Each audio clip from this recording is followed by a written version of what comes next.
अगर पति पत्नी के बीच अगर कोई परेशानी हो तो उसका निवारण करने के लिए कौन से मंत्र का प्रयोग कर सकते हैं?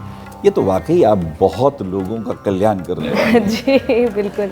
वैचारिक मतभेद कहाँ नहीं होते, छोटी छोटी बातों पे तनाव हो ही जाते हैं। वैसे एक बड़ी सुंदर बात तो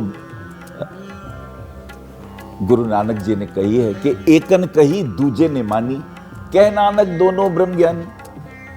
अगर हम पति पत्नी के रिलेशन में अपनी बात के सजेशन दें कि देखो मैं सोचता हूं इस काम को ऐसे कर लें तो तुम्हारा क्या ख्याल है, तो दूसरे में ईगो नहीं, उसका अहंकार नहीं जागृत होता, तो ये तनाव कम बढ़ता है। लेकिन अब बढ़ी गया है तो चलिए पत्नी को, रूठी पत्नी को मनाने का एक सुंदर मंत्र मैं दे रहा हूं। अब इसके अंदर वही एक कटोरी में जल और अब उसमें एक तुलसी का पत्ता भी डाल दीजिए, सिर्फ तुलसी का पत्ता पर्याप्त है।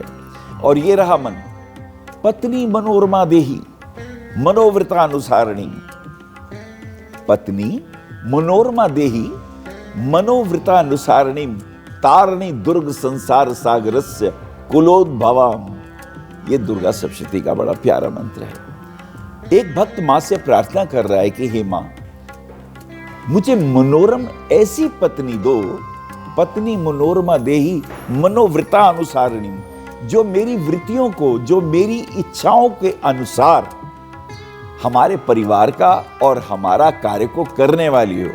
पत्नी मनोरमा देही मनोवृता अनुसारिणी तारणी दुर्ग संसार सागर से। इस दुर्गम संसार क्या है? ये जो परिवार है, उसमें सास है, उसमें ननद है, उसमें छोटे भाई हैं, उसमें ससुर जी हैं, उसमें बहुत सारे रिश्ते हैं। ये भी बहुत बड़ा संसार है। तारणी, जो तारनहार हो, इस सारे परिवार के रिश्तों को ब्रिज की तरह जोड़ने वाली हो। और हे मां, ऐसी मुझे धर्म पत्नी प्रदान करें, तारणी दुर्ग संसार सागर से कुलोद्भवाम, और हमारे कुल को तारने वाली हो। अच्छा, आपने वो तारा रानी की कथा सुनी होगी ना, उसमें भी यही भाव आता है, जो 3 कुलों को तार दे।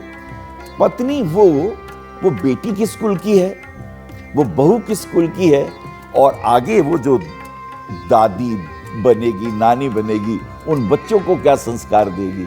इन 3 कुलों को तारने वाली स्त्री को मनोरमा पत्नी कहते हैं। जी गुरुजी, मुझे लगता है कि आपने ये जो जानकारी दी है, इससे काफी लोगों का उद्धार होने वाला है।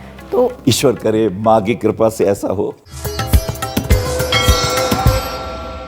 श्रेष्ठ भारत पर खबरों से जुड़े रहने के लिए चैनल को सब्सक्राइब करें, बेल आइकन दबाएं और देखते रहें श्रेष्ठ भारत।